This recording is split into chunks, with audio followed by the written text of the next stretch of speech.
ku soo dhawaada channelka Somali Bitcoin.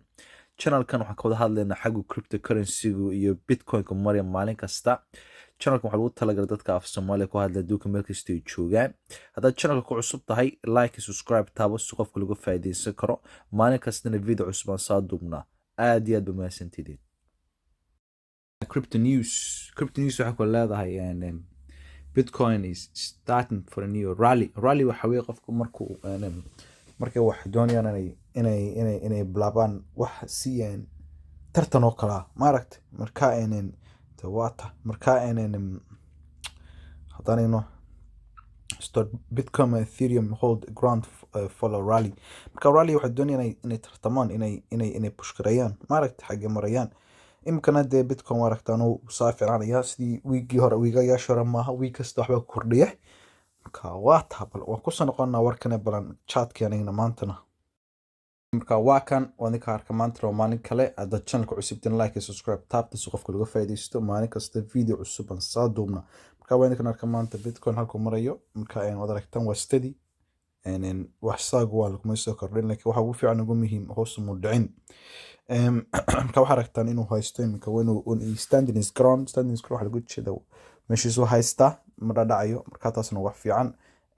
wararka cusub ee la sheegana BlackRock oo company weyn oo dadka lacagta u haysta oo investment company ba Coinbase bay partnership la galaysa sidadku marka warkan Bitcoin taasna wax weyn oo cusub ku soo kordhay cryptocurrency-ga maaragtay waa adduunka ka arkay Ethereum national looga soo fiicantay waa taa caadi wali way taagan tahay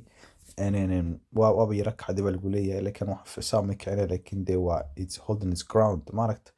oo hoos ma dhacay maaragtay marka waa wax fiican because imika waa saasan markasta laga sheekaysan Ethereum mitch labadan la isku darayaa marka taa la isku darnaa systemkii Ethereum uu sidii bari hore uu ka soo dheereynaya oo qofkii doonaya lacag technology ama computer wax doonaa haysta oo gelin lahaa wixii uu doonayay si dhaqso ah helaya simika waa dhaqso laakiin si ka sii dhaqso badan maaragtay marka waa tabalan galna maanta Bitcoin waa chatkan galna daily chatka waa kan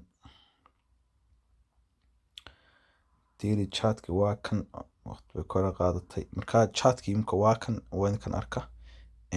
markii maanta ugu hooseeyay intaas waa maanta markii ugu sareeyay intaas waa marka waa aragtan waa stable maaha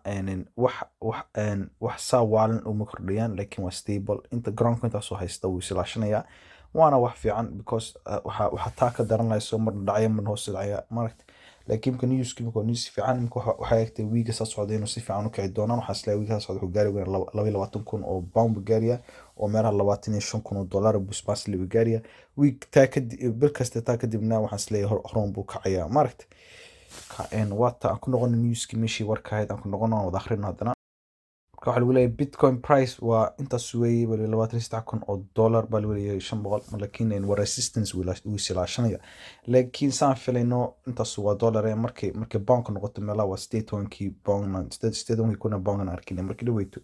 laakiin waxa isleeyahay anu saan sheegay baan waxan uu kacaya marba waa popular noqonaya especially dhinaca Afrika aad baa lagu isticmaali doonaa because Bitcoin waa stable maaragtay marka qofkii oo haysta Bitcoin intuu lacag shilin ama lacag dollar isticmaali lahaa markuu xiisibinayo Bitcoin ka iibiyo Bitcoin-kaas waxa la mid noqonaya Bitcoin-ka Europe jooga marka labadii lacag isku mid bay noqonaysaa maaragtay marka qofkii lacagtiisii price-ka fiicnaa helaya bariga hore marka qofka haysto Somali shilling amba Kenyan shilling marka wax kala haysto wuxuu baahan lacagta dollar ku bedesho marka lacagta in badan baa ka baabaaday maaragtay laakiin qofka haduu Bitcoin marka lacagta doonayo ku helo Bitcoin marka maaragtay marka Bitcoin-kii marka lacagta ku helo markii dib Bitcoin ku bedelan kara dollar marka Bitcoin marka stan dollarku ka adeegaya imka sala arko marka wax fiican oo wax isleeyaan wax mustaqbalka Afrika dhan ugu fiicnaan doono oo dadku waxay ka heli doonaan ka macaashi doonaan marka waxa uu leeyahay after testing the USDC 2500 into inta gaari the support a Bitcoin price start the fresh increase BTC climbed above the USDC 2300 resistance level and is showing positive sign currently marka inta dhaafay la filayay imka waa positive aysan sheegay marka positive ka markuu yahay dee horan buu kici kara marka waxa isleeyahay sanadkan anigu dadku waxay filayaan inuu meel fiican ku dhamaan sanadkan laakiin sanadkan waxa isleeyahay Bitcoin dadka surprise ku sameyn doona oo dadka waan uu yaabsin doona mas'ala sanadkan anigu waxa isleeyahay 70 Bulgaria bond 70 Bulgaria mas'ala tan wax kale ma deemka dadkii badnaa ee combination weyn oo isticmaalaan Bitcoin oo way ogolaadeen marka waxaa ka xadhiwana dadkan iyaga dadka shacabka caadigan isticmaalaan oo soo dirdiraan taana waa wax fudud maaragta marka aan waxaan isla sanadkan waaba buuf baan isleeyahay dadku waxay ka baqayeen in recession iyo wax la garan laakiin waxaan isla sanadkan bitcoin cirku mari doona saan filaya anigu hadduu sanadkan sameynna ugu yaraan sanad soo socda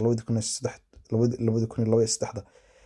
bilowgiisa markaa baan isleeyahay taana way dhici kartaa laakiin anigu waxaan isleeyahay bitcoin imika suro buu kacaya wax very popular ah waa wax imika systemkii bedelaya marka waa taa marka ethereumna waa lamid oo horon buu kacaya isaguna iyo kuwa kaleba oo boqolaal xabo laakiin marka bitcoin ka wada kacan kulligood marka waa taa like subscribe taabta maalin kasta waan wada eegnaa xagga wax marayaan haddaad channelka cusub tahay dee si qof uga faa'iidaysto like u taabo iyo subscribe taabo waa amaasantii waa nabri haddana